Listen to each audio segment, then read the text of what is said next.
Today we learned about classifying triangles. There are two main ways to classify triangles, by angle or by sides. First, let's go over classifying triangles by angles.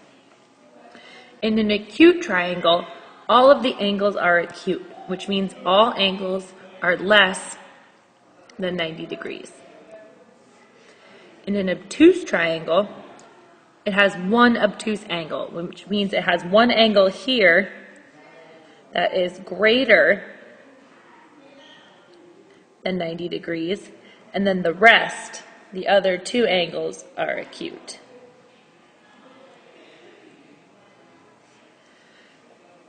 And then we learned about right triangles, where it has one 90-degree angle. The main thing you need to know about triangles is that all angles in a triangle add up to 180 degrees. So this angle plus this angle plus this angle must always equal 180 degrees. Let's make an example. So let's say I wanted to draw an obtuse triangle. Okay, so it would probably look something like this. I'll make this my obtuse angle, which means it has to be greater than 90 degrees, so I'm going to make it 120 degrees. Now think about the degrees in a triangle as finite. I have 180 degrees to work with. I've already used 120. How many do I have left? 60 degrees. Okay, so between these two angles here, I can use 60 degrees. So let's make this one 40 degrees and this one 20 degrees. Now double check, is your triangle right? Add all the degrees together and make sure that they equal 180 degrees.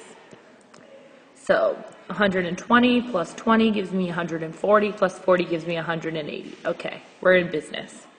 So here's my obtuse triangle. Now let's say I wanted to name the length of the sides. So I need to know that there is a small angle, and that is opposite the smallest side. So I'm going to name that angle with a length of 2. There's a medium angle, and that's going to be the medium-sized side. And then there's a larger angle, and that's going to be the larger size side. So every triangle is going to have a small, medium, and large angle, and that needs to correspond to the lengths of the sides. Now, what if you have a triangle that has two equal angles right here? What are the sides going to be? The sides opposite these two angles are going to be equal. Because think about it. Let's say they're both equal 4. If you are a mouth,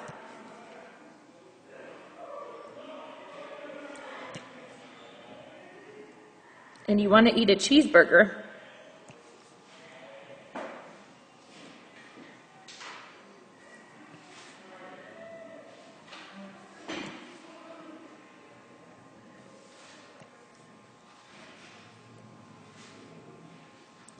your mouth needs to be able to open a certain angle in order to eat the cheeseburger, right?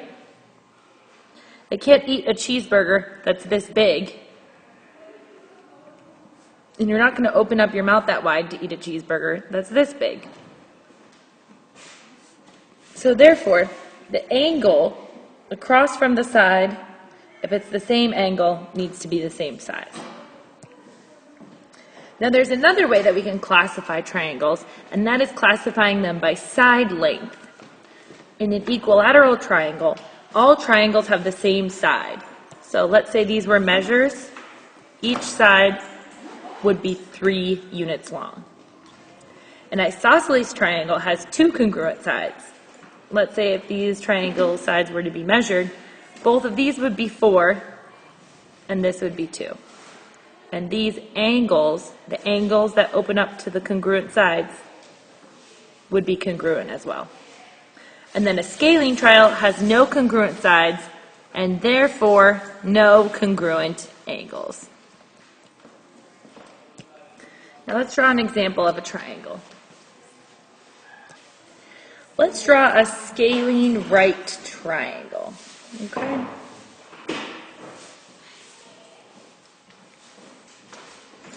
So, if I know that it's a scalene right triangle, it needs to have a right angle, which is what I drew right here, and it's scalene. So all of the sides need to be different lengths. So let's call this 7, length 8. No, let's call this 7, length 10, and length 8. Okay?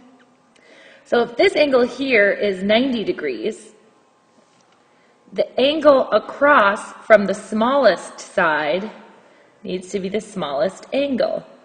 Let's call it 30 degrees. Remember, I have a finite number of degrees to work with. I have 180 degrees in total.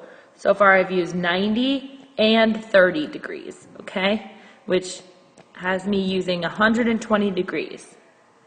I have 60 degrees left. How do I know that? I subtracted the degrees I'm already using from 180 and I got 60 degrees. So this angle has to be 60 degrees. And it opens up to the middle side, so I know that I am correct. Finally, let's do some sample problems. Problem 9. It says find x and the measure of the unknown sides. Okay. Well, these little tick marks here, they mean that these two sides are congruent. So if I know that the two sides are congruent or equal, I can set them equal to each other in order to solve for x. So I just do a quick little solve.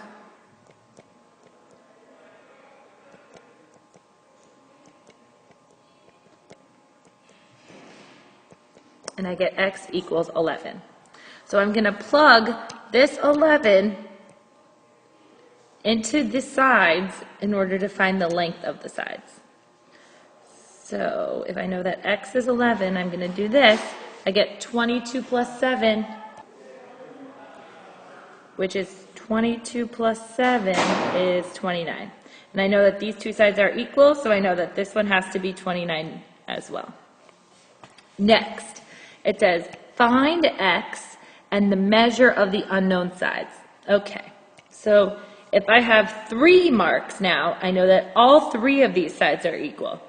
But have you ever seen an equation that had 2 equal signs? No. So I'm just going to pick 2 sides and set them equal to each other. All right.